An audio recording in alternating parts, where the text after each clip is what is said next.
Well, good evening, brushheads. It's Sunday night here in the beautiful, snowy, as you can tell from the screen right in front of you, the snowy Midwest. And it's time for painting with MkII John. Yes, it's painting with MkII John. That's right, ladies and gentlemen. We have production value, folks. Suck it, Trebek. We are here to stay, and we are here with nothing but just the best of high-quality podcasting for you. Before we get too far into this, as you can see, I decided for all the extravaganza that today, I would unleash my inner and external Bob Ross. But I can't do that without the co-host with the host, Mr. John Spencer. Say hello to the Brushheads, Mr. John Spencer. Hey, Brushheads, how you doing tonight?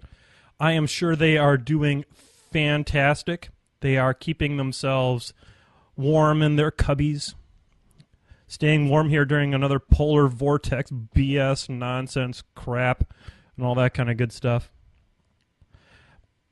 How are you doing out there in Maryland? Were you able to get any work done? No, God, no. I ran a tournament today. I haven't gotten much anything done this week. I've been a little sick, a little busy. You know how it goes. Yep, I know about being sick. I know about being busy. I know about it's Sunday night, and if it wasn't for Sunday night, it wouldn't be all right. So I am directing the show here. God, I hope this is coming across okay.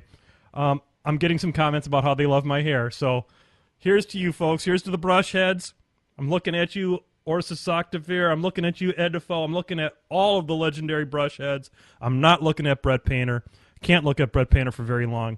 But for all of you out there, here is a visual little bit of releasing the Kraken. So, hey, Ron! Ron. It's even more tasty when you can see me drink it. So I want, while we're kind of getting the ball rolling here, I thought I would start off with some updates. First of all, I want to thank every one of the Brushheads out there that went ahead and ordered the Painting with MkII John t-shirt. Huge success. We sold like 47 of them or something like that. And they tell me it's going to take about 2 or 3 weeks from the time that the campaign ended. So that ended just this last Tuesday, I believe. And so 2-3 weeks from now, they will be shipped directly to you. So make sure you've got your order number. That should have been emailed to you when you placed your order. I have nothing to do with the shipping. So basically, I'm telling you that MkII John loves you, but not enough to chase down your order. So just want to thank you very much. All of this technology that you see happening, the snowstorm, the fabulous setup that I have now where I have a couple of monitors that I can kind of watch what's going on and be able to maybe really manage the show a lot better and actually see because I got a bigger monitor with my old-ass eyes, I can actually now see the entire chat room. It's a fabulous thing. And the hosting for the year is taken care of. So we are all set for a whole year of Painting with MkII John. John, are you as excited as I am about that? Absolutely. Oh, my God. Excited. Everybody is saying how amazing this is. They're talking about they're having PBS flashbacks. It's the best thing ever. I am so happy that I went through the pain and agony. I have to give some credit to the Chain Attack podcast, John. I hate to do that. You understand, right? Yes. But I was watching some of their podcasts of their live stream of their games, and I was like, well, they have fancy graphics and cool stuff, and why don't I? And so I went ahead and I figured all this out and got the software and all that kind of stuff. So this is only the beginning of awesome. I'm going to try to kick up my video quality even a little bit more than it is. We'll see how that works. But, hey, we're heading in the right direction. So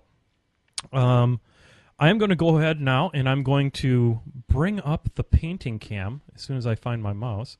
Here we go. And I'm going to bring up the painting cam. And there we have it, folks, the painting cam. Oh, this is so much technology. I can't even believe how amazing this is, John. So I'm going to put our agenda out in front of me, and people can look at my cool arm as it flies in and out like that. John, I think you've got some deep thoughts for us. Just a couple this time. Just a couple. Why don't you share them with us? All right. Well, the first one was spawned this week when I actually lost a game of Watch Machine, which is hard to do. Let me get this straight. You lost a game of Watch Machine? Yeah, so I was watching and I lost. So pray tell, how does one lose a game of Well, Watch Machine? I saw a certain someone. I'm not going to call out names in this one just because I don't want them to hang their heads in shame too much. Does that But, person's name rhyme with Rhett Bainter? No. Okay. I just had to make sure. No, but they played, and one guy played what I would call one of the worst machines of War Machine I've ever seen, where he just practically ran forward and presented his army to get killed. Wow, I hear that's even a tactic I haven't mastered. And then, to follow it up, the next guy, the other player, proceeded to know exactly what he had to do, try to get, do some little work before killing the caster, didn't even do that right, and then when he went to kill a caster, forgot to do that right. Oh my God. So, yeah, it was horrible, but I'm like, look, this is a good learning position. It's one of those things you forget one thing. Sometimes you can go back and just go, well, I obviously would have done that first.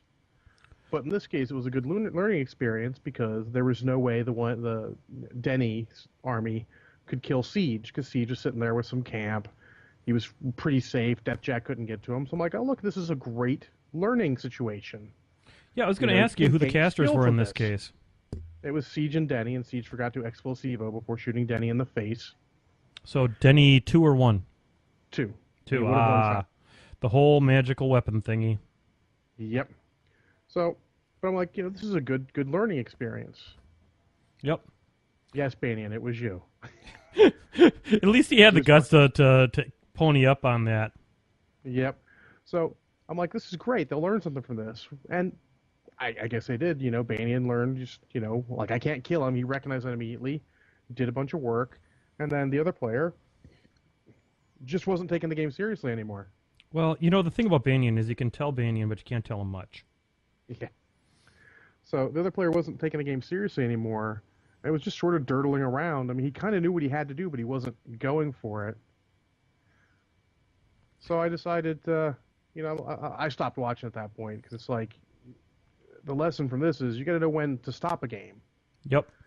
It's like if you're playing a friendly game and you're just not taking it seriously anymore, I mean, sure, you're having a good time, but sometimes maybe you just need to stop a game. You're like, hey, you know what?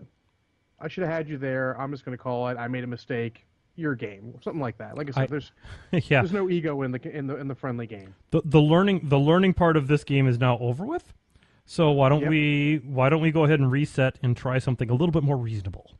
Absolutely, or maybe someone else can get in there for a quick game. Yeah, something like that. Like if you're not I like the sound of that. Seriously, if maybe your mind's not anymore. You're like, I should have done this. I'm beating myself up with this, not thinking anymore. I've done that. I forgot to pop Doomy One's feet 3 turns in a row, and finally I'm like, look, I'm done. You win. I'm just going to clean up my models because I'm getting angry with myself. I can get another game with someone else. Exactly. That only makes sense. Because at some point you just need to fess up to the fact that, it's time to move on with the game. That totally makes sense. Yes. How the hell did we end up with 28 viewers? That's what I want to know. I don't know. It's a record. It's totally a record. I guess I had to advertise that we had a bunch of technology or some crap going on. I'm going to blame Toleran because he's never been on before, and I feel like blaming him. Super huge shout out to Toleran because we love the Aussies. We love Toleran. We love the fact that you're watching a drinking show in the morning time because you're Australian. So I'm going to give this a quick. I'm going to chance fate here, John. If I can find. Here we go. Whoops! What did I just do? I'm going to give it. This one's for you, Toleran. This one's for you. Hey, Ron. And now back to the painting. By the way, I forgot to mention, I'm painting Dirty Meg and Rutger Shaw today. Oh, cool. Here's Dirty Meg for the viewers. You can't really see as well with this new camera angle, but I figured, I don't know, we're kind of a drinking show with a painting problem, They say the snow's a little getting in the way of seeing the painting, too. Oh, okay. Well, I can fix that. So let me just go ahead and I'm going to... I thought the snow was cute, but it probably has outlived its cutefulness. And I'm going to... Oh, yeah, see, it just fades away. That's how we roll here at Painting with Menoth, John. So, all right. So I'm going to continue painting. So do you have any other deep thoughts other than how to lose that watch machine, buddy? I do, or I like to call that knowing when to stop a game. Yep. My other one is actually there we go. I'm gonna go break new ground. It's not even War Machine related. Whoa, whoa, whoa, whoa, whoa. We are totally on task on this podcast, or not, one of the two. Yeah, it's actually related to running a role playing game, and it's really quick, deep thought for the game master of a game. It's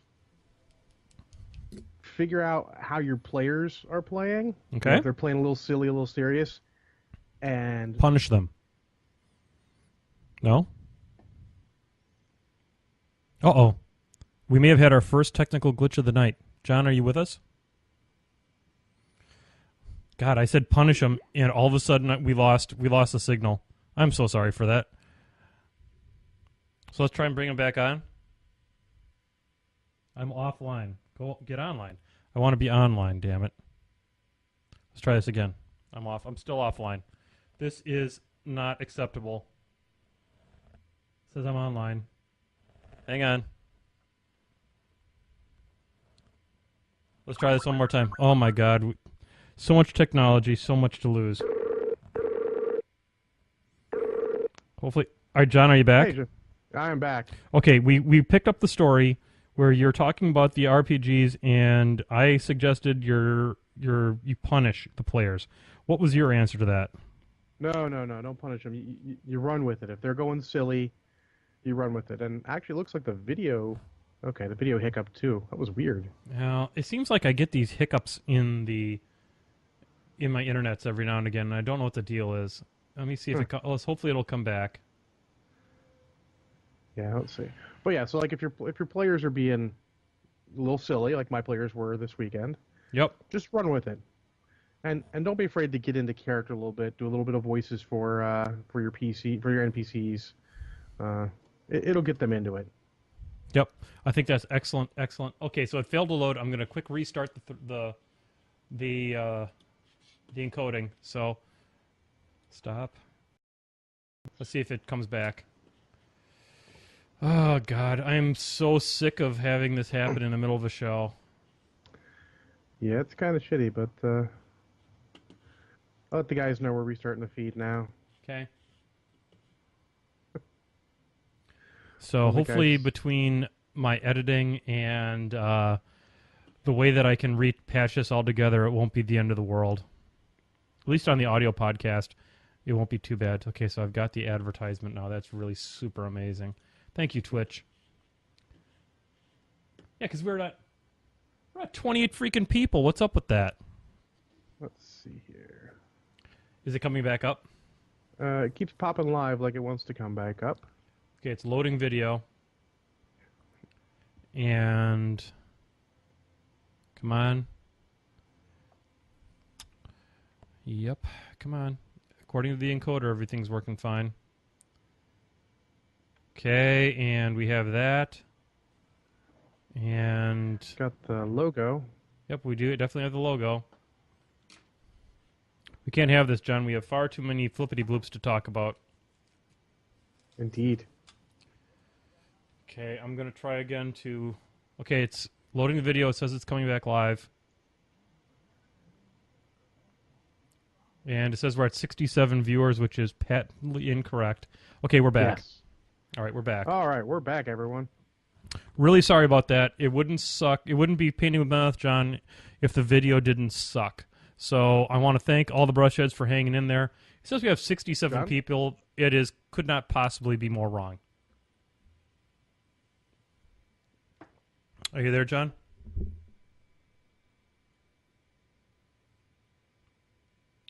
Now, of course, we're losing John Spencer. Because that's full of awesome.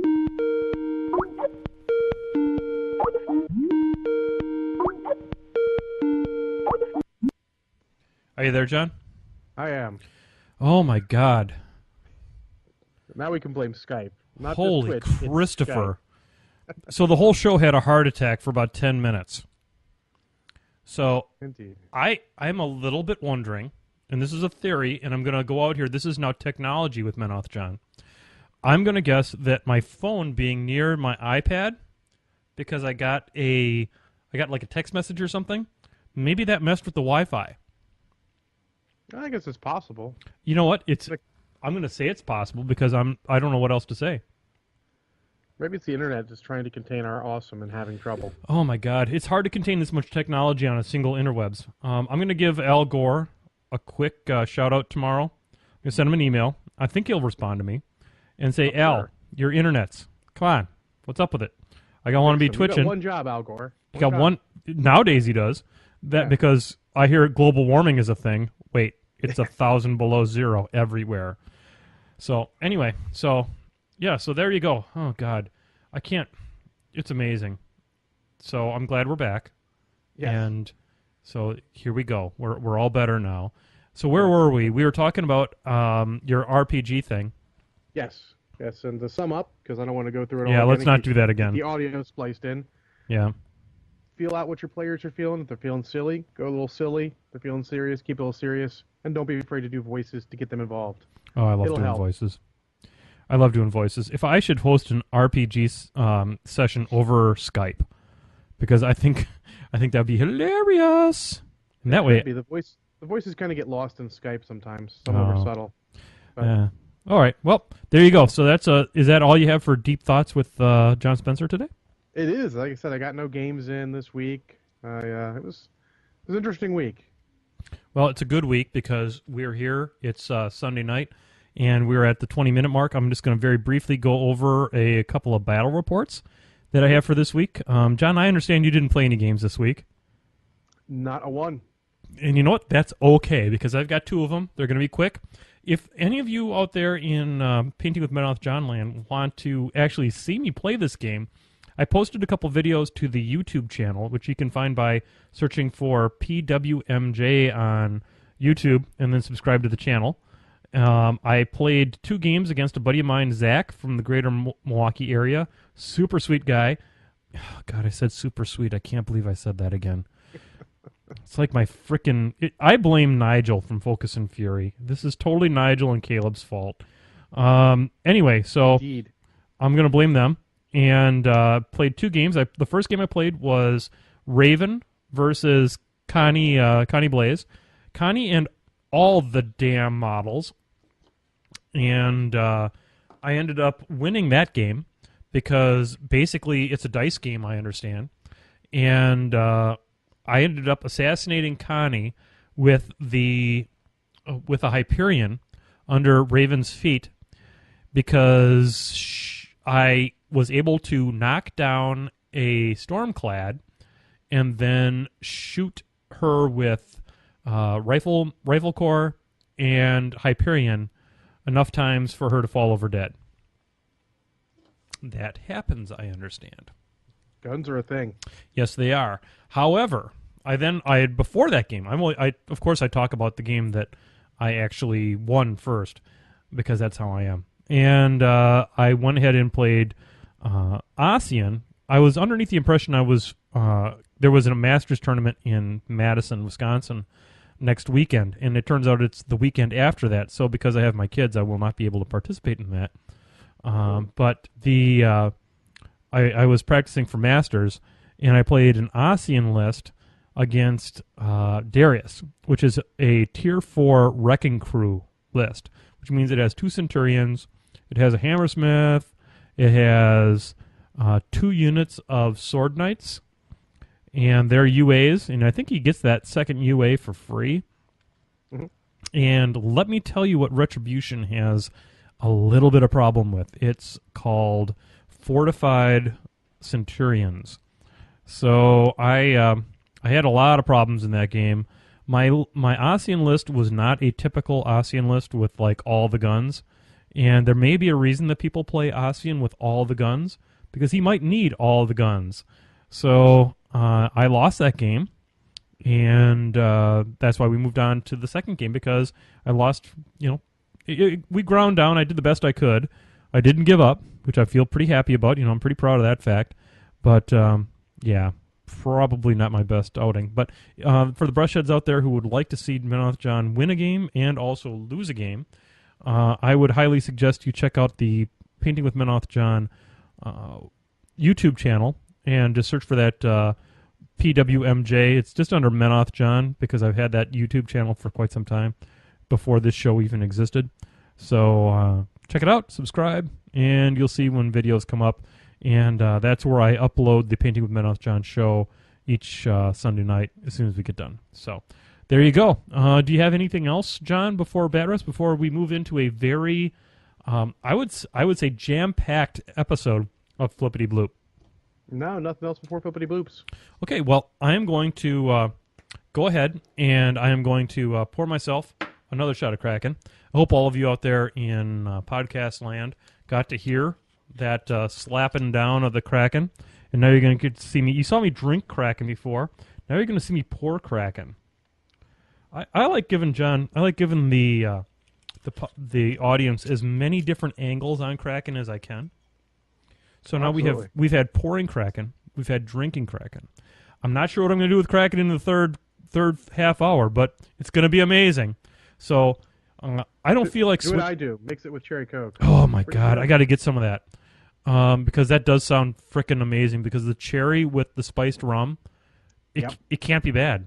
So I want to thank all of the 28 people who are watching this feed right now, and this right here, this shot of Kraken. It's for each and every one of you. So, hey, Ron. Ron. Some good shit right there, boy. God, that's good rum.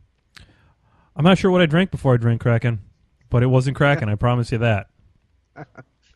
I have to give a shout out to Ross Thompson, and because if it wasn't for Ross Thompson, there would be no Kraken for me, because I got introduced to Kraken at TempleCon a couple years ago because of Ross Thompson. And if you're a brush head in the Southern California area, make sure to stop by Kingdom Con. It's April 20-something. Use your internets. If you're watching this show, you know what internets are. So get on it and get there. And let's see here. And make sure that you get to Kingdom Con because I'm going to be there. Awesome. Also, Ed Defoe, I want to thank Ed Defoe for painting my my Assyria because I have so much wood for Assyria, I can't even describe it. She's pretty legit. Mm-hmm. All kinds of fun. Okay, so, ladies and gentlemen, we drank the Kraken. We talked about the Kraken. Now it's time to flippity bloop.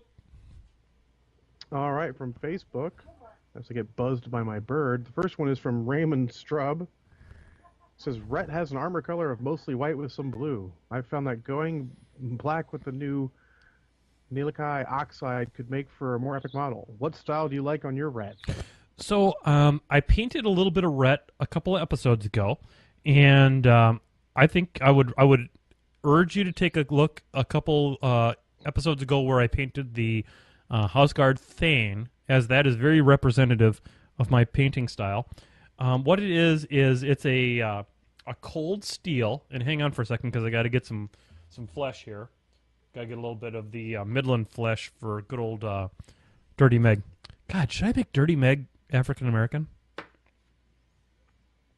God, she might could work, but then she can't be Kaylee. Oh yeah, she's got to be Kaylee. All right, so I don't want to not be diverse or anything like that, but she's got to be Kaylee. Anyway, so I'd harken back to that. It's a cold steel on the armor, and then I go ahead and I place a wash of Seraphim Sepia on top of that, and then maybe I come back if I'm feeling a little bitchy, and it could happen. I go with a little bit of the Devlin Mud, or if I'm using the War Painter, which is from the Army Painter line, the Strong Tone. I'm a big fan of the Strong Tone. I got turned on to that, I think, by you, John, and I'm a huge fan of that Strong Tone now that I've actually used it a little bit. It's good stuff. It really is. It does a really nice imitation of Devlin Mud. And Devlin Mud is what I used to like to refer to as talent in a bottle. Yeah. Because it'll turn you from a mediocre painter into a pretty strong painter in about one bottle or less. So that's what I do. And then what I'll do as a last thing is I'll take my a little bit of that cold steel and I'll just do a little dry brush on it. And by dry brushing it, that kind of brings that color back up, and you get the highlights almost for free. So I highly recommend. That's what my color scheme is, and it's very simple. It's very fast, and it looks good. My Retribution looks, it's probably the best painted army I've got. And now that Assyria has arrived and the Houseguard Thane has arrived, I don't mind playing them. So that's where I'm at. John, what are your thoughts on the Retribution? Well, my Retribution are painted deep blue, which is an army painter color. Ah, that's a great color. And I'll dry brush some lighter blue over it, and I do some red detailing and their weapon halves and stuff like that. Sort of the quasi-techy, organic looking is all Trollbud highlight. Oh, that's nice. A little bit of blue to it. Well, it's actually Trollbud highlight's actually like this sort of brownish gray, like almost khaki gray. I'm looking at it right now. Yeah, it looks pretty good with them. I'll put some pictures up there. Yeah, some good stuff right there. I like that. Sort of greenish yellow, bright greenish yellow for the field generator type of doohickeys on the jacks. Yep. I go with some for my field generator whatnots. I go with a little bit of yellow ink, some necrotite green, and then I kind of dilute it a little bit so that it runs good. A little bit of mixing medium in there, perhaps. Even a little bit of the future floor wax I like on there too, because it helps kind of suck it down into the cracks a little bit better. So, so that's where I'm at. That's where you're at. We got a lot of flippity bloops. Flippity bloop. All right. Next one from Facebook is from my buddy Frank Thompson, who's in the Air Force over there in the UK. I'll tell you what, John. You bring a lot of flippity bloops to the party. I'm glad you're my co-host. Well, Frank's cool. He just got back on the internet, so he's catching up on all our older ones. Sweet. He asked, can one use too much pink on a ret model? I don't think it's possible to use too much pink, period. I'm going to be you real... haven't seen some of his other models. And I've got those goddamn... God, I was going to try and keep this PG rated. Gosh darn it. Because I don't want Museum Minis to be the only podcast that is PG out there. I wouldn't mind being a PG podcast also, so I could get some play in some game stores. But anyway, I got those boom haulers over there that shall remain nameless, that are pink, that aren't going anywhere anytime soon. But for me, I like pink because it's a color that a lot of people don't associate with war games, and while red models have gotten a little cliche about being pink, hell, go with it. Screw cliches. Bring what you like, play what you like, paint what you like, and bring the pink. So, to my answer, no, there's no such thing as too much pink. What do you think, John? Having seen some of Frank's other models from his Slaneshi days, there is so much thing as too much pink, but go with it anyways. Hell yeah. Hey, what color was I'm having a real brain fart here. Kaylee's hair. What color was her hair? It's kind of a sandy brown, right? It's sort of sandy brown, yeah. So if I go with like a moldy ochre and then stain it brown, it should be okay? That would be exactly what I would suggest. All right, that's what I'm going to do. I'm going to find my moldy ochre, and I just bumped the camera again. Where the hell's my moldy ochre? John, where's my moldy ochre? There it is. I don't know, but mine's right here. All right, I got it. I got it. So this hair a couple days ago. Flippity freaking bloop. And the next one is also from Frank Thompson. He says, if you had to pick one major event to attend in the coming year, what would it be? Okay, so we're going to play fantasy and we're going to play reality on this one. I may have looked at this one before the show. I try not to look at the flippity bloops because I want it to be a very organic sort of segment. But, okay, if I had my fantasy, I'm going to try to work towards this. SmogCon. Yeah. I really want to go to SmogCon. I want to go to SmogCon so bad I can freaking taste it. And SmogCon, in case you don't know, is in a little town called London. I hear it's a thing. And I'll tell you, there are some amazing people in England. From the U.S., they imported the amazing Norbert Brunhuber. And Norbert knows American-style cons. And Norbert is a great guy. He has infected the UK scene with the American-style con, and there are a lot of European brush heads who have, and folks I've been with on the Steampunk, on Tin Man XLs, Dice Rage Live, that are from Europe, and it would give me a chance, especially Ursus Octavir, legendary brush head. Ursus Octavir is might make it to SmogCon if I was coming, and I would super love to go to SmogCon. Now let's play reality. I might be able to afford it, but let's say for instance that I can't afford it, because if I go to Europe, I'm bringing honorary legendary brush head, although she doesn't paint yet, Belinda, with me to London War Machine weekend. I don't know about Kingdom Con yet, so don't hate on me for the Kingdom Con, but War Machine weekend, if the brush heads are out there and you really only go to Greenleaf Terrain is in the house. That's awesome. We have 34 viewers right now, buddy. Yeah. So I want to shout out to Greenleaf Terrain. You guys make awesome terrain. If you'd like to sponsor the show, get a hold of me. Because you sponsor Chain Attack, you should sponsor me. Anyway, War Machine Weekend is such a good party. It is as much... wow, I put a lot of paint right there. That has to come off. Totally F that up. Anyway, the beautiful thing about paint, by the way, for those of you painting along at home, is if you put a little too much in a spot, you can always paint over the top of it. So, for those of you who are brush heads in the United States, War Machine Weekend is an amazing party. Hot Carl Morgan from sort of the southwestern side of Kansas, puts on an amazing show. He's a great guy. My ex-wife did chair massages there last year. She'll probably do chair massages this year. It's great times. If I had to go to one event in the United States, that would be the one.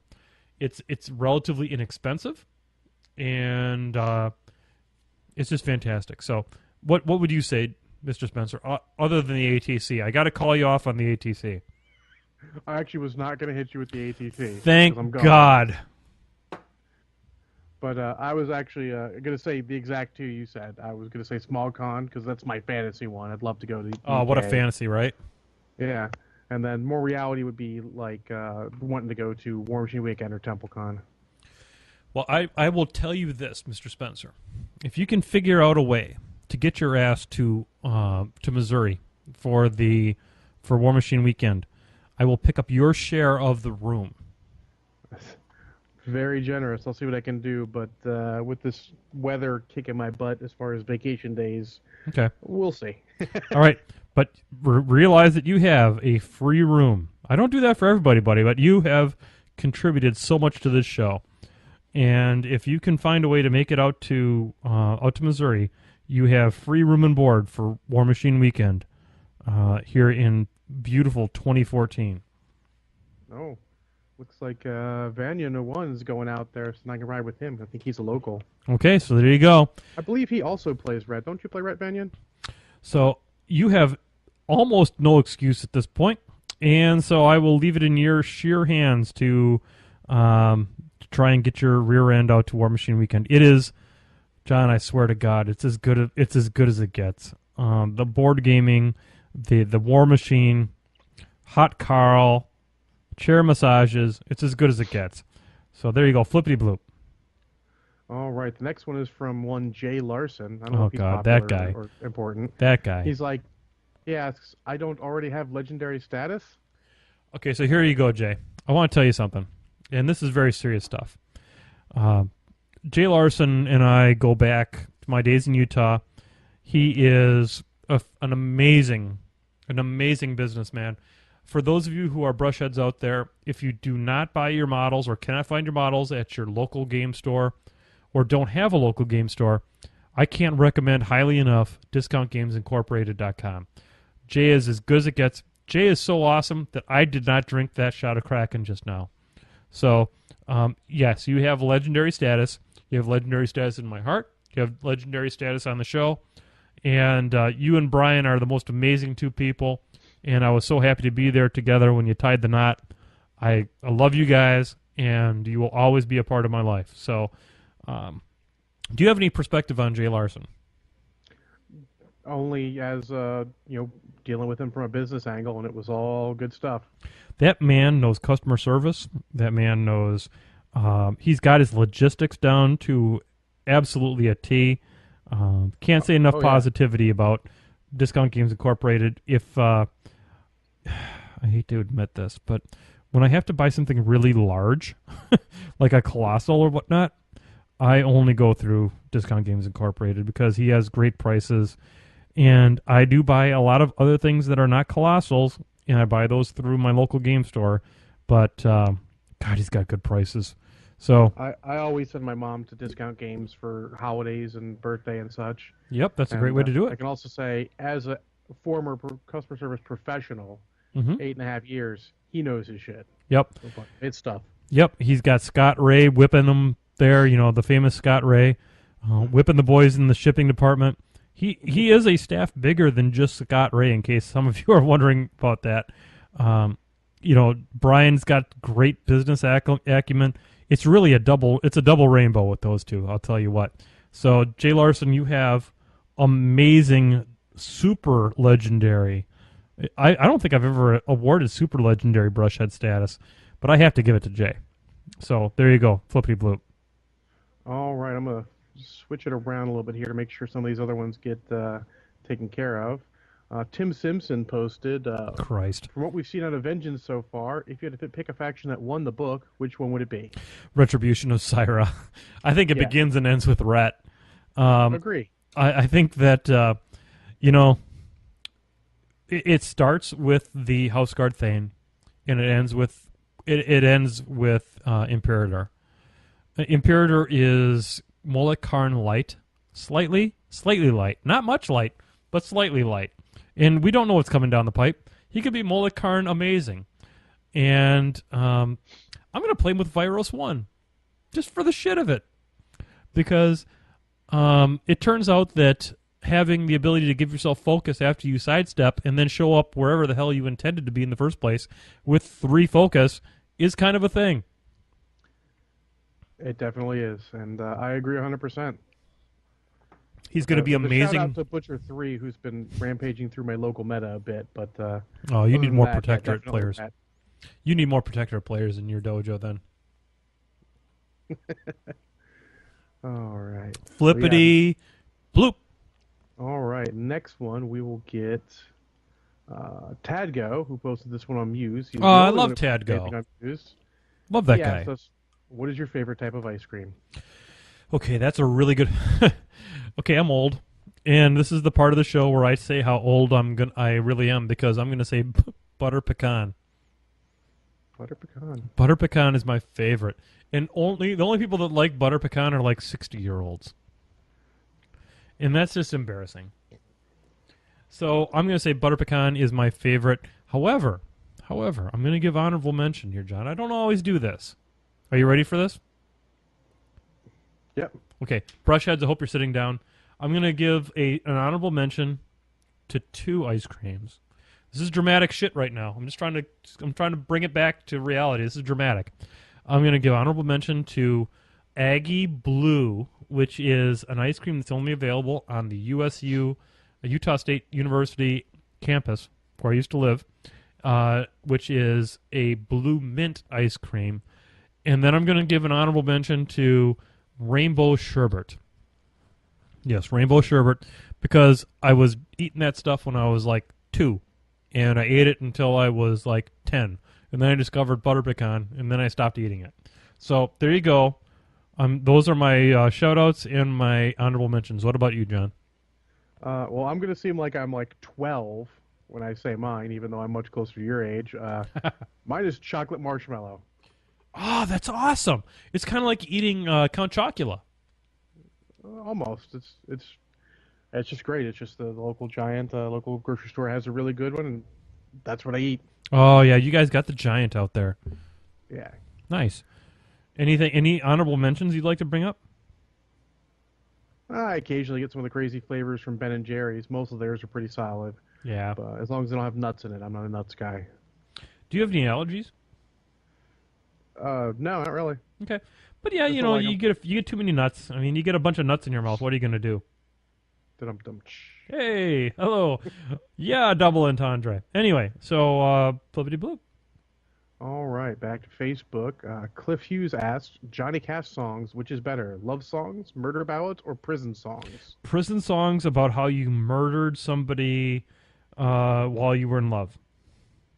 Actually, my favorite Johnny Cash song is One Piece at a Time, which is a story about how he built a car out of stolen car parts that he got while working an assembly line at a car plant.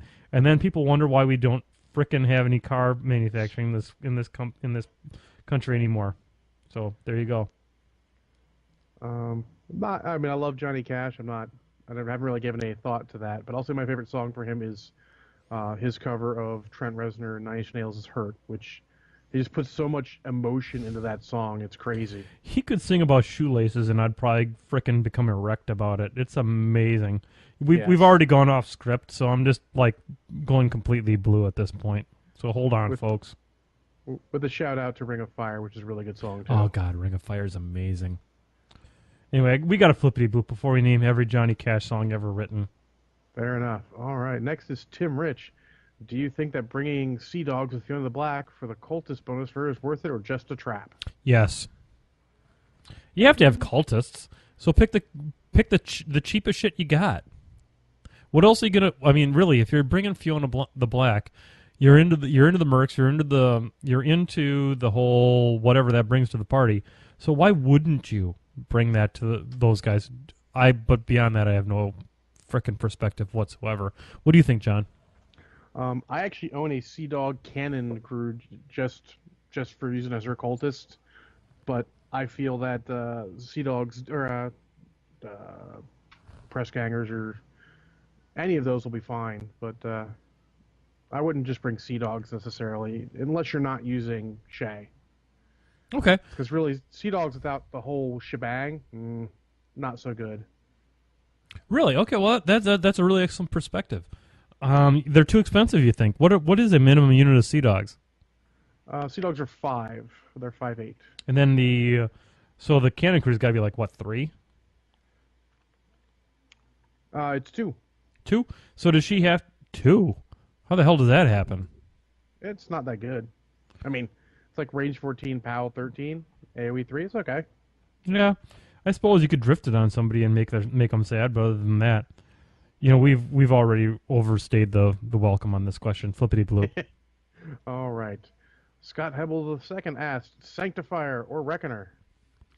Reckoner and Sanctifier. I can't just give a normal answer. You know that. I like them both.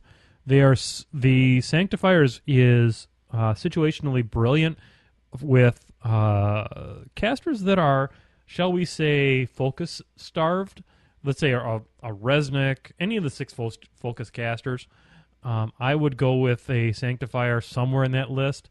The Sanctifier is amazing if you marshal it with the awesome Bastion Seneschal that somehow got an F on the forums for Privateer Press. They can pretty much all die in a fire as far as I'm concerned. And but with the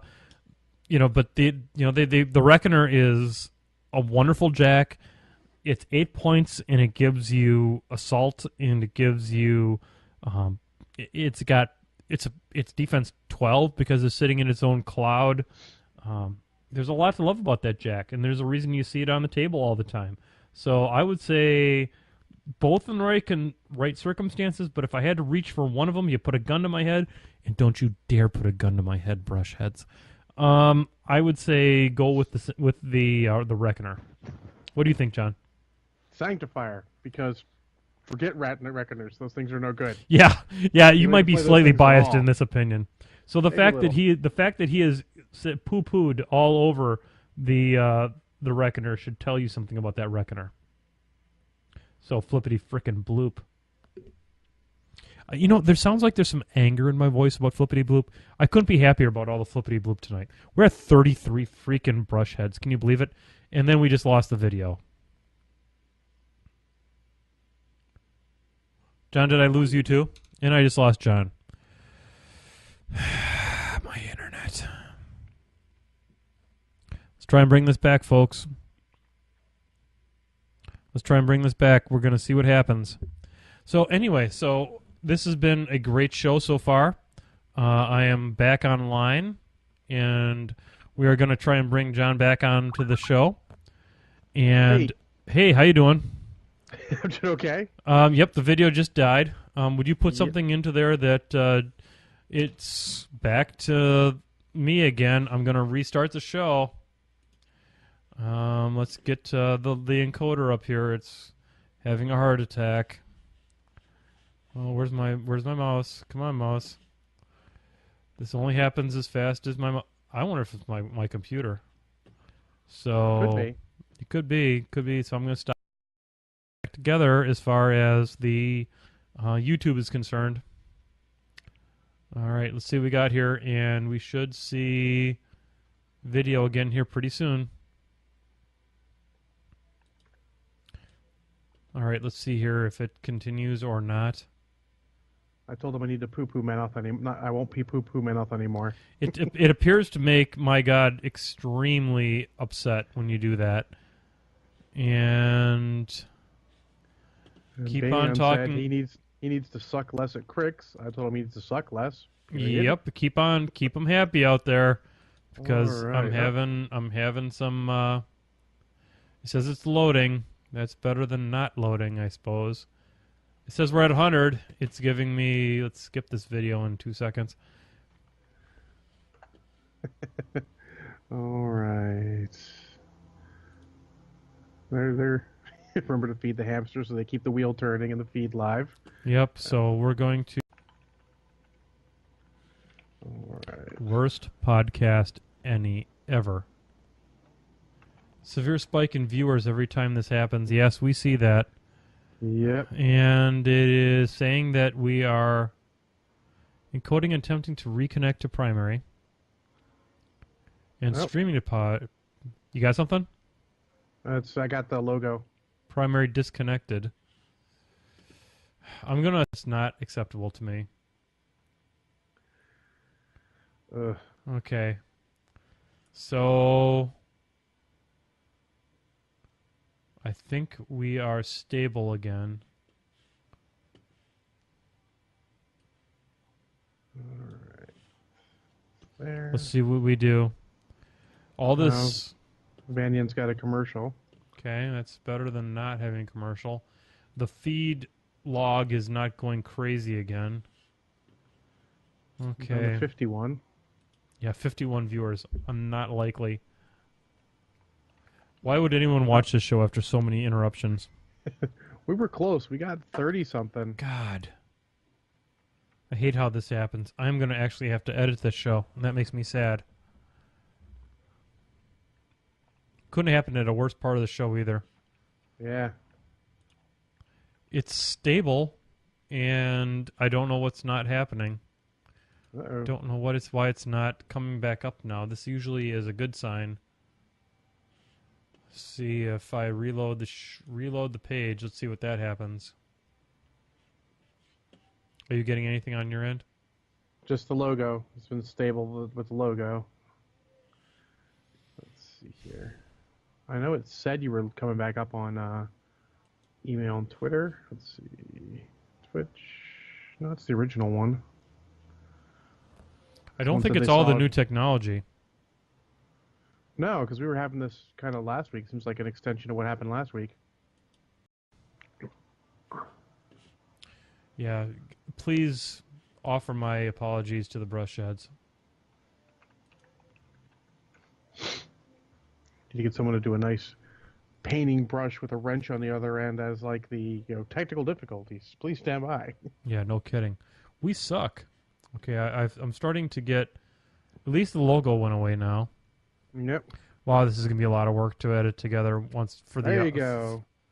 You got it? Yep. I don't have it yet, so I'm going to trust you. Let's All see, right, we're paintbrush in the back. middle with, there we go. Holy Christ. Okay, so that just happened. Okay, for those of you who like to listen to this on the audio podcast, I will edit all that crap out, I promise. It's not that hard. So, what Flippity Bloop were we even on? I don't know, whatever. Let's just go. Flippity Bloop. All right, I was poo-pooing men off, which I will not do anymore. Yeah, don't do that.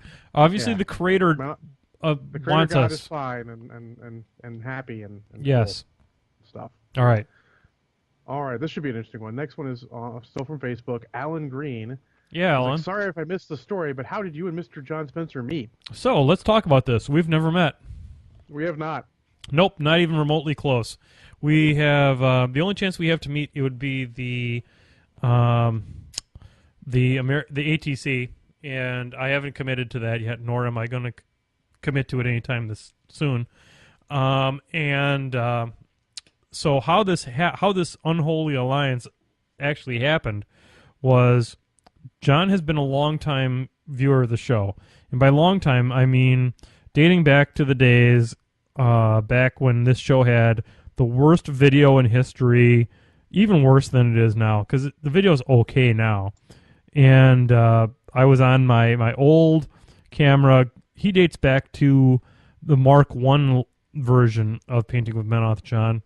And it happened that my old host, who is Adam Perdone, couldn't make it at the last second. And John was good. And I kind of like quick PM'd him and said, "Hey, could you please be my co-host?" And he turned out to say yes. And he was really good. And sometimes things with Adam wouldn't go terribly great. So I would have to, he would drop off and I would have to have a co-host. And John was always there when I needed a co-host with the most. And he stepped right up. And then when I relaunched the show, I reached out to John and said, I need the kind of reliability you bring to the party. And he agreed to it. And that is how Mr. John Spencer ended up being the co-host with the host right here on Painting with Menoth, John. Do you have anything to add to that story? Yeah, well, for my end, I had just been following you on Twitter because I was a fan of you from your Lost Hemisphere days. And you had mentioned the first episode. We were just painting with people watching on Twitch on New Year's Eve and jumped in on that. And the famous I can't get a date broadcast. Yep. Well, I was home too. I mean, I have a wife, but I was home too. Yep. You know what? When you've got a wife, there's no better place to be on New Year's Eve than home. Turns out they're drunk folks out on New Year's Eve. Anyway. There are. But I'll tell you, it is, without blowing a lot of smoke up my co-host's rear end, John is reliable. He is a great co-host. He has a lot to bring to the party, and I am very blessed, John, that you are part of the show. So thank you very much for being my co-host, and I look forward to lots and lots and lots of more episodes with you as I continue to technologically glitch myself through the internet. So, flippity bloop. Flippity bloop. Next one is from Benj Faptow Hansen. Benj, my boy from the UK. What's up, Benj? Shout out to my boy. Yes. Do you despise painting PP plastics as much as I do? What kind of plastics? The Prepare Press. Oh, PP plastics. Do I hate painting them? I don't hate them. I don't hate painting them more than anything else. I hate getting the mold lines off of them because I've never done a special on how I take mold lines off, but I probably should. And I use a rotary tool, and I probably, with the plastics, you have to be very, very careful that you don't strip right through to the and create huge gouge marks in your in your plastics. So if you don't prime them, I can see where you might have problems. But I think, Benj, that you do. But I also want to give a shout out to Benj because he's got the best Facebook profile pictures ever. He had this picture of this girl in a Russian hat with kind of a goofy ass look on her face. She was so cute. I don't know who that girl was. She was so cute. So I look forward, if I get to SmogCon, I know you were at SmogCon this year, and I look forward, Benj, to hanging out with you and just having a good old time with everybody over there in the UK. I need a suggestion, John. It seems like that old dirty Meg here has some type of camisole on underneath her leather bib. What would you recommend? I've already got purple socks. What would you recommend for a camisole color for Dirty Meg? Pink. Pink? You're a terrible person. Okay, here we go. Cardinal pink, here we go. I'm reaching for it. All right. Flippity bloop. All right. Chris Price asks, how do you seal your models? How do I seal my models? I'm going to put on the camera how I seal my models. So this is Vallejo matte varnish, and it is available at any local craft store like a Michael's or I also get it at Hobby Lobby here in the United States. If you have ethical issues with Hobby Lobby, get it at Michael's. I think they've got it. But I don't do just this. What I do is I add 8 drops of this for every 2 drops of the Vallejo Model Color Gloss Varnish. This is the gloss varnish, and what I find is that the matte is too matte, and the gloss is too gloss. So if you put the two of them together, you get just the right mixture at an 80-20 mix. So go ahead and do that. Try that. I highly recommend it. I never spray seal my models. Why? Because I've ruined far too many models with the spray because they are very temperature and humidity dependent, and I can't recommend them. So, John, how do you seal your models? Well, if I had a camera, I would hold up the exact same bottle you just held up. Yep. And then also hold up the game color version of matte varnish, which I think may not be quite as matte as this. What is the game? What was that second one that you mentioned? Vallejo Game Color. Game Color. It's one of their sublines. Most of the paints mimic old GW paints from a while ago. Okay. With similar names. Which is the first one I bought. I think it's a little bit different formula than the standard matte varnish, and it works really well. I haven't used the one you held up too much, because I still have a little bit of that one left. I just bought it because I hate to run out in the middle of stuff. Yep, absolutely. And what I've noticed, John, about there has been some changes in that matte varnish. I used to use it 100% by itself, and I could go. The advantage of it is you don't have to be careful with it. You can just kind of slap it on the model and be done with it. And the new version tends to be highly dependent upon what thickness is that you put on it, and if you add a little bit of gloss to it, it helps. It has gotten more matte and actually almost gives you somewhat of a frost color, which is what I'm trying to avoid with the damn paint on. But yeah. I would never, ever, ever go back to spray-on varnishes versus the paint-on. So I'm going to go with that. You've already rendered yours. We are going to run a little long on Flippity Bloop, but Flippity Bloop. Well, I'm going to add something real quick to that. Is if you want more tips on how to use spray-on varnishes, hit me up on any of the forums. It's under John O. Spencer, or on Facebook or something. As an ex-GW customer service guy, I know all the tricks. Yep, sounds good. That's a great service you're giving out to the brush heads. Thank you, sir. Flippity bloop. All right, Michael Cahill asks, least favorite model you've ever painted. He says, keep up the good work. Thank you. First off, I appreciate the keep up the good work. My least favorite that I've ever had to paint would be a unit of Nis Hunters. They are horrendous to paint. They're just terrible. I mean, so much work, and it's one of those things that you paint and you paint and you paint, and you get so little payback for the amount of effort that you're putting into it until they're done, and then it's like the same badge of courage that they give out to people who have actually read the Silmarillion by Tolkien, because you didn't enjoy it. It's just a matter you muddled through. So I would say the Nis Hunters are my least favorite to paint. And I'm going to guess that, John, by your Snickers, you're pretty close to that same evaluation. That was going to be mine also. I'm trying to think if there's anything else that I've really just despised painting. And not even some of the old superhero models where you have to sort of paint costume designs on. Not even those were this bad. Man, it's hard to like them. They're hodgepodge and uninspired. You know, they're like this big bucket of suck, and it's hard to. They can be just damn glad they gave them good rules. Miss Hunters. Yep. Paint them quick, get them done. They can be so glad that they actually got done with, that they actually made them good. Ah, not again. Not frickin' again. It just happened again. John, are you gone? Yeah, you're gone. Son of a beehive. I'm back online. This is getting old. Yeah, I'm here.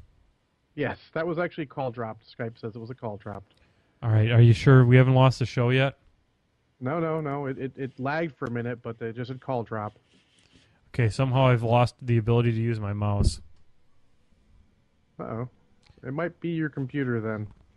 It's probably my computer. I'm going to see if I can't reconnect my mouse. Honest to God, people. Brushheads, this is terrible. Flippity bloop. Flippity bloop. Next one is, have you ever found inspiration for color schemes in an unusual place? And if so, where? And that's from Scott Agnew. I'm going to say that I found... Okay, my mouse is back. I have found some inspiration for different color schemes. This is a thinker, and we're at low. We're running out of time here in the show, but I'm going to say I found inspiration in the lights of a dashboard. No, not really. I mean, I think the best place to get some inspiration for your color schemes and things like that is to go to some conventions, go to some shows, and see how some other people paint. And I think that'll give you some inspiration. So, flippity bloop, what about you? I got inspiration for my paint scheme for my Rulik from old G.I. Joe, the Crimson Guard, or basically my paint scheme straight up for my Rulik models. Well, that's super cool. That's a great color scheme, and it's an unusual one. And stuff, yeah. Look, if you get comic stuff, look through that. Sometimes it'll just grab you. Yep, flippity bloop. Flippity bloop. Jesse Carr asks, "Do you mix your own washes? Any tips for doing so?" Sometimes I do. Like if there is a particular wash that I'm trying or effect that I'm trying to get, I will take my usual wash is I have a big, God, what size is this thing? 1/2-inch brush, and you can see it right here on the feed. And I take 2 big brushfuls of that and of water, and I put that into my mixing tray, and then I will take and put number 2 size brushes full of paint into there, and I'll mix it up, and then I'll add some mixing media to it, because the mixing media helps oddly enough helps them mix and keeps them from separating out too quickly. It also helps them from drying too quickly, and you can kind of put them onto a piece of. You can take that little bit of wash and put it onto a piece of paper towel, just to kind of see how it looks, and sometimes that works out really good. I do that a lot with if I'm painting purple, I'll take some MkII blue and do that with, and it works out really slick as a wash for purple. What about you, John? Pretty much the same thing. I mix a little bit. I do it all. I have a palette. I don't paint straight from the pots usually. Just mix a little bit of stuff. Give it a shot like on a paper towel or something, or on an old model if you got one handy. Just see how it looks before you go and rummaging it all over a model. Yep, absolutely. I think that's good advice. I mean, I'm just freaking lazy. I just paint right out of the pot. Someday I'll get to be a real painter, and I will paint with a palette, because that is really the way to go. Flippity bloop. All right, last one on Facebook is from Joseph Merrick. He has, how many war dogs should Butcher 3 take in his theme force? 400. No, wait. All of the war dogs. All the war dogs is the right question. if you can get them for cheap and you can take a lot of them, why wouldn't you? They're They're crazy good. They're a 2-point model. They're tough. They have great stats. They protect everything. They protect him. They give a lot of. They give you a lot of versatility. They protect. They say they keep the Warcaster safe in melee. All the War Dogs is the right answer. You are absolutely correct, John Spencer. All right. Let's see. God, Next I'm one. so not looking forward to this frickin' editing session. Let me tell you what. Well, I think the last two are pretty in-depth. I'm just going to do a quick one. Chris O, you have a crazy poll about what you should do while you're in Seoul, South Korea. Start a new army. While you are in Seoul, South Korea, I'm going to tell you what to do. You are going to go to a Korean barbecue place, an authentic place, and have plenty of Korean food out of that little hole that they have in the table where they grill the food in front of you. It is amazing. Eat lots of it. It is great. Stay away from the aged kimchi. The fresher stuff, nice. The young kimchi, it's awesome. But the more aged stuff, stay away. Fear it. It's not good. I like sauerkraut. Stay away from the aged kimchi. Flippity bloop. And the last one from Tim Rich on Twitter asks, what merc should you take versus E-Scar and Deathjack and Two Leviathans as he keeps getting black spot shot off the board? I'll tell you what to take. Take Constance Blaze and Precursor Knights. Yep. They can't black spot you if they can't cast spells at you. That is the best advice I can give you. That is absolutely. Thank Laren for reminding me about precursors in Mercenaries, and that's where I came up with that. Yep. That's a great Talaren. Good on you, brother. Good on you. That's the kind of creativity we expect from someone who has a criminal in their background. Because you are Australian, and therefore you have criminals in your background. So therefore, that is Flippity Bloop. Is that the last of our Flippity Bloops? That was. Okay. John, I got to rearrange some things because of how poorly things have gone tonight. We were going to lead with, well, first off, we have to, before we even rearrange things, we have to mention the fact that this is the first Painting Menoth John for March. So that means that we are here for a Painting with Menoth John movie club assignment. And John Spencer, you have a movie for us to watch for the following week. I do. It's a movie from last year. It's pretty much the first one with this actress in a lead role. It is called Haywire, starring Gina Carino. And where would we know Gina Carino from? She has had bit parts in like Fast and Furious 6, and she's an ex-MMA fighter. Nice. And she's just been trying to break into actress. She's been good so far, and after watching, as I said, Fast and Furious 6, which I reviewed last week, I sort of thought of it and bought the DVD, which is where I came up with the wonderful idea to use that as our movie club movie, and it is available on Netflix. Nice. So, Brushheads, if you want to be a part of the Painting with Menoth John movie club, I would highly recommend you get to your Netflix and check out Haywire. We will be talking about that movie next week on the show and doing spoilers and all kinds of great stuff. So I want to tell you, go ahead, take part in that. And as we move into the media portion of tonight's show, I'm going to raise a hearty glass of Kraken. This is the third shot of the night. Here's to you, Brushheads, legendary Brushheads, and Jay Larson. Hey, Ron. Ron. So damn smooth. All right, so I want to... we got a little bit behind here, John, because of all the technical glitches. So why don't we move on to something we were going to say towards the end, and that is, some of you might know, there's this little thing called the Oscars going on tonight, and they talk about films, we talk about films. I thought it would be remiss for us to not talk about films on the Painting with Menoth show during the Oscars.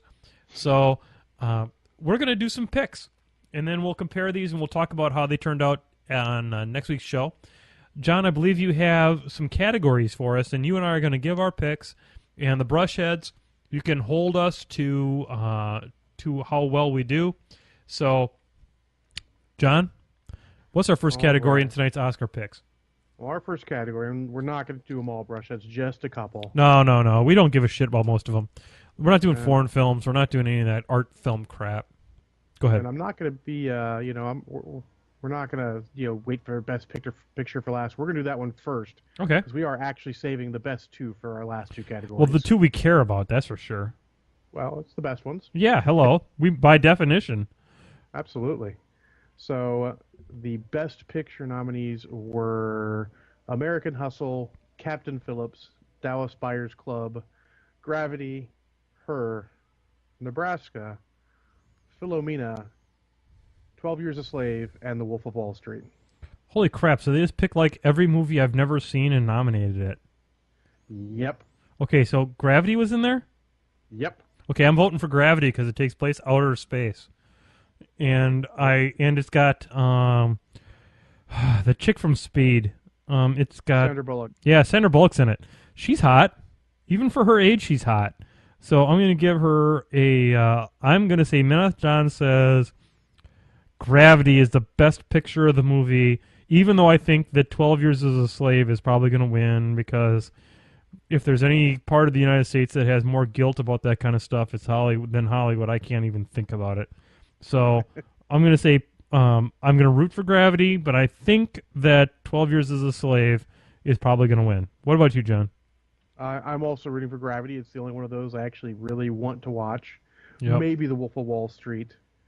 The guy from what's his face is in that one. The Titanic dude, right? We'll get to that. You're getting ahead of yourself there. Oh shit. Okay, got it. But I also think 12 Years a Slave is going to win because, well, the reasons we all know. Yeah, white guilt. It's a thing.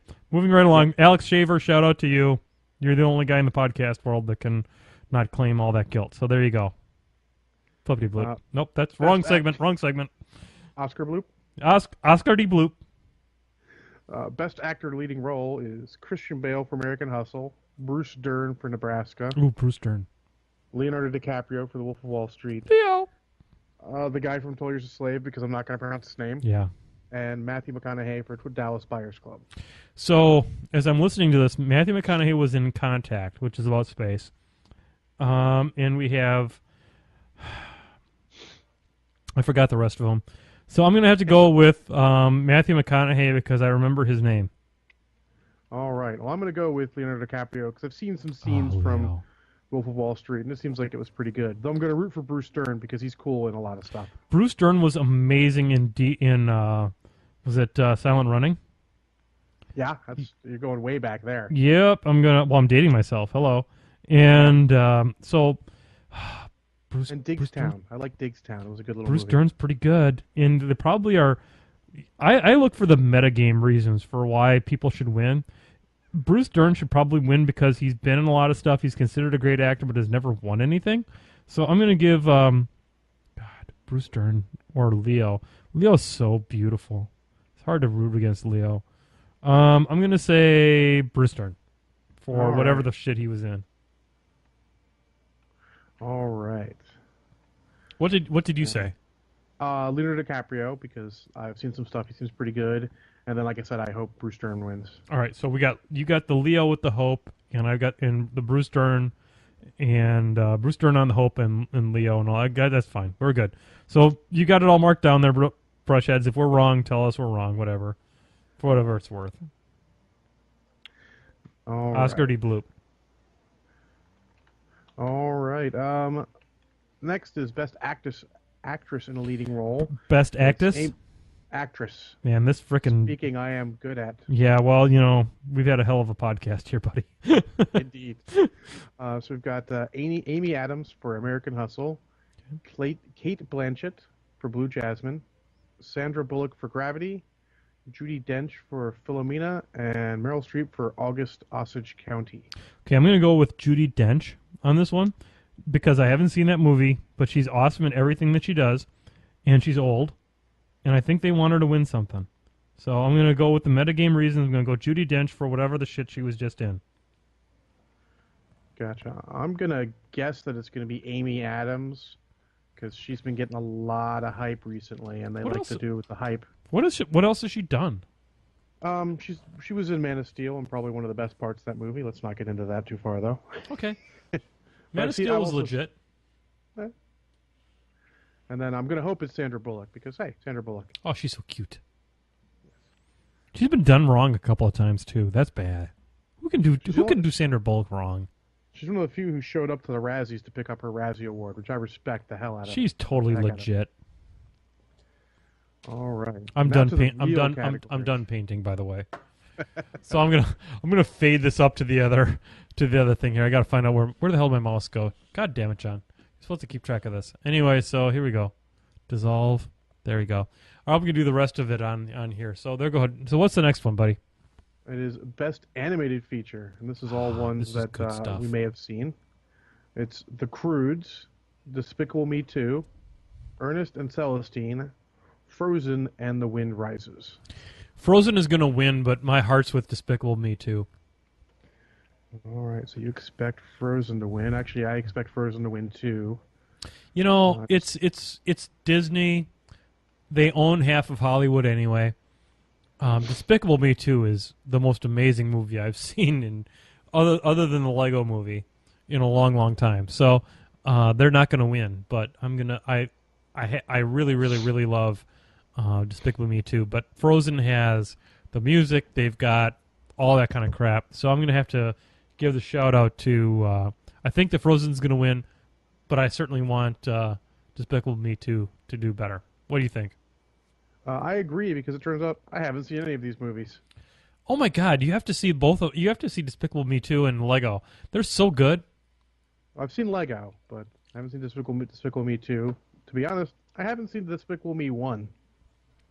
Despicable Me 2 is better than Despicable Me 1, believe it or not.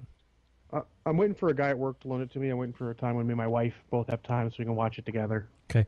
I'm going to fade the snowstorm out because I think it's getting in the way of my beautiful blue eyes. And the wonderful hair. Yeah, the hair. I don't want the brush heads. They care about that stuff. So, anyway, there we go with the Frozen did win. It did win? Actually yeah. Hey, hooray for us. We're frickin' prescient. Yeah. Did they just win, or did we like predict the future by knowing the past? No, he said he just won. So excellent. I'm not watching it. How is it possible? Right. I don't know. It's weird. Sometimes I wonder where the feed is in comparison to the chat room. You don't want to know. Yeah, I really don't. Anyway, so moving right along. Oscar D. Bloop. All right. The last one we're going to do is Best Visual Effects. And they have Gravity, The Hobbit, The Desolation of Smaug. Sorry, Smaug. Smaug. Iron Man 3, The Lone Ranger, and Star Trek Into Darkness. So let's talk about who doesn't have a effing chance in this category. Iron Man 3 has no goddamn chance. Really? I thought it had pretty solid effects. Oh, it does, but they're not winning anything. No, that's not going to happen. Yeah, I'm going to... Actually, I'm going to put both of them. I'm going to expect and hope The Hobbit wins, because they had some really good effects, even if you didn't like the Jaeger barrel of doom with Bomber. I am going to predict that this is the only award Gravity is going to win. Think so? Yep. Okay. I think this is going to be the only tip of the hat that the entire motion picture industry gives to Gravity is going to be this movie. For special effects. So I'm going to say Gravity, but I will say that while Smaug definitely had a lot of great special effects. Okay, they're my honorable mention. Okay, that's fair. Whatever. Because even though I have so much vitriol for that movie because of where they cut it and all that kind of crap, I'm going to definitely give... I'll give Smaug, who I wish would win, but Gravity's going to win that one. Gotcha. And I have to say something here. Rosillian 1980, you shut your mouth about Iron Man 3. It was a pretty good movie. Rosillian, I can't agree with you there. It wasn't that bad. But I really enjoyed it. I thought it was better than Iron Man 2, maybe? Oh, I think it was definitely. I think it was definitely. Although I really did like what's his face's performance as the Whiplash or whatever his name was. Yeah. God, that guy from 9.5 Weeks. Yeah, the guy from Everything. Yeah, tragic plastic surgery, the clown. I don't know what his name is. Yeah, he's been in a lot of stuff. He's good in just about everything he does. By the way, Brushheads, I'm not wearing this next week, just so you know. I'm not wearing this crap next week. That is not going to happen. Anyway, so Oscar D. Bloop. Anything else? That's all the ones we got. Well, we almost got through the whole 90 minutes with all that kind of crap. We had some other media ideas. You saw a movie this week, didn't you, John? Yes, I did. I actually went out of my way to watch a movie last night when I got home kind of late to... they're doing visual effects right now. Oh, are they? We have a live update from Ryan Goes. They are doing special... So, Ryan, you are in charge. Mickey Rourke. Thank you, Punstar. Right. Ryan, you are in charge of letting us know. We're down to 27 people, which is still a frickin' record. Anyway, so you saw Jack Reacher. Yep, I saw Jack Reacher. Tell us about... It was, I enjoyed it. Tell us about Jack Reacher. All right. Well, I really enjoyed it. I mean, to be fair, I saw it in the theater, and then I watched it again last night on Amazon Prime. Gravity 1 visual effects. Did I call it, or did I call it? You did. Yep, that's the tip of the hat, bitches. You wait. They're not going to win another frickin' award the rest of the night. You hang on. Anyways, Jack Reacher. So Jack Reacher is from about a year ago. I think it was early last year. And it's Tom Cruise playing as the titular Jack Reacher it's from a book series. Mm-hmm. And everyone gave it a lot of guff because Jack Reacher, the character, is supposed to be like 6'5", blonde haired, and super buff. And I understand that because sometimes you've got that opinion of what a guy should look like. Yep. But I think he had the attitude. Okay. We watched this too. He said recently, Saturday during the day, and he really called out how he was just super confident in every situation, like he's been there and done that, and he knew it was going to happen. And it's almost like a quasi mystery combined with a good solid action movie. Okay. There's nothing wrong with that. Who was the main star in that one, by the way, buddy? That was Tom Cruise. Oh, it's Tom Cruise. Okay, that's right. I thought oh God, Tom Cruise. Yeah, I like Tom Cruise. I mean, for all of his flaws, he is a legitimate movie star. Yeah, Oblivion was pretty watchable. I haven't seen it yet. I really want to, but Oblivion's pretty good. It's worth watching. I hate to watch them because every time I watch something with Tom Cruise, I feel like I'm like giving money to the Church of Scientology, and that just doesn't work for me as a person. Nah, I don't feel bad. He's already made his money from it, so. All right, so we got that going for him. So Jack Reacher, I give it one shot of Kraken. One shot of Kraken? It's got a couple parts. Starts off a little bit slow, but it's really interesting. And honestly, you probably don't catch all the stuff the first time around, but the second time around you catch little tiny things. And it's not super mystery because you know from the beginning that it's not the guy they says it is. It's the journey of the protagonist getting there. That's really good. That's super awesome. Well, I gotta respect that, buddy. And yes, Edifo, Tom Cruise's best role was in Tropic Thunder. Oh my God. There's so much I love about Ed Defoe. He is totally ultra legendary. I can't keep on making up new.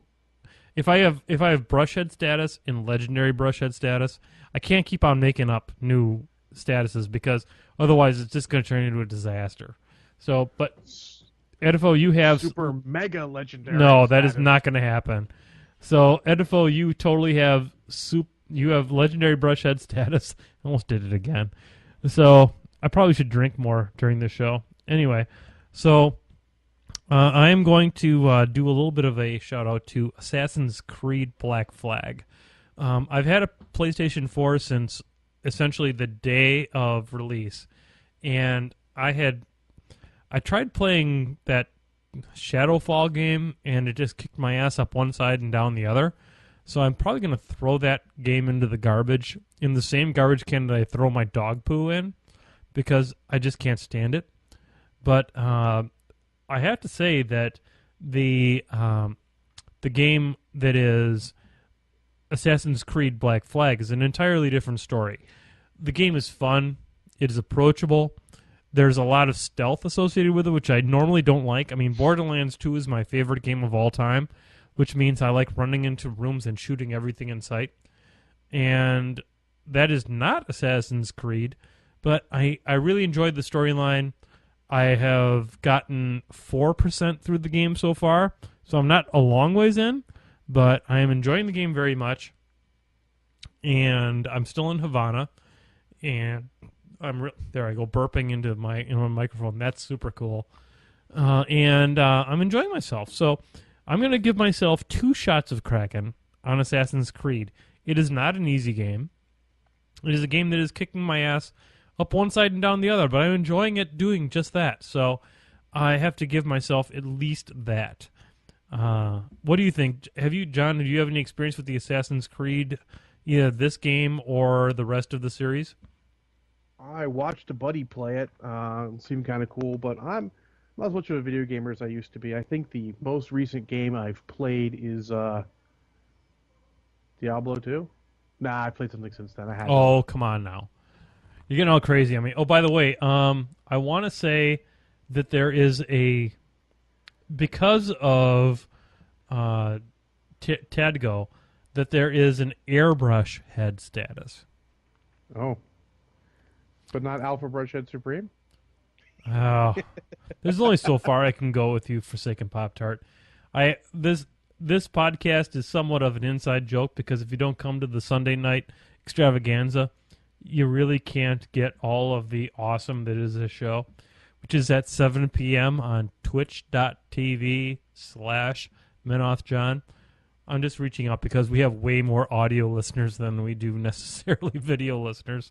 And, yeah, if you want Alpha Airbrush Supreme status, you have to order with extra beans and with guacamole and with sour cream. And then if you order all of those things, we will shoot for Airbrush Supreme status.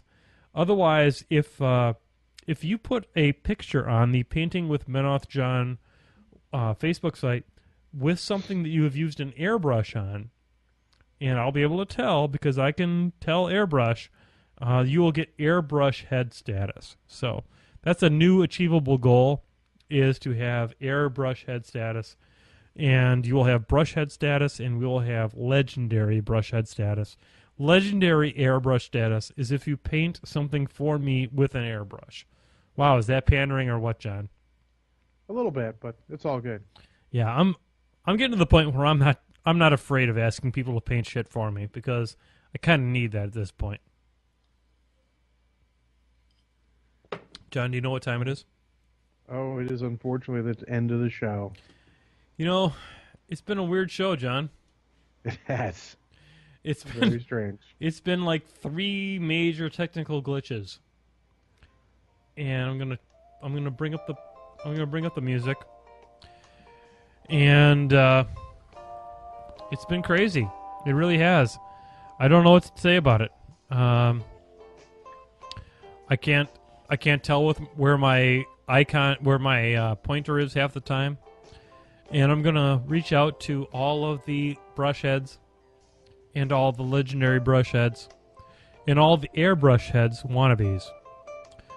But I want to thank you all, what appears to be 28 people who have sauntered on through the unique nonsense that is Painting with Menoth John. It's been an ordeal. But I want to thank you, and I want to wish you all a wonderful Sunday night. Here in the Central Time Zone, it's only 8:30. Out on the Pacific Coast, hell, 6:30. So what are you doing with the rest of your life? So why don't you go ahead and paint some stuff and get back to us. So for John Spencer, I'm Menoth John. Have a great week. We will see you right here next Sunday on Painting with Menoth John.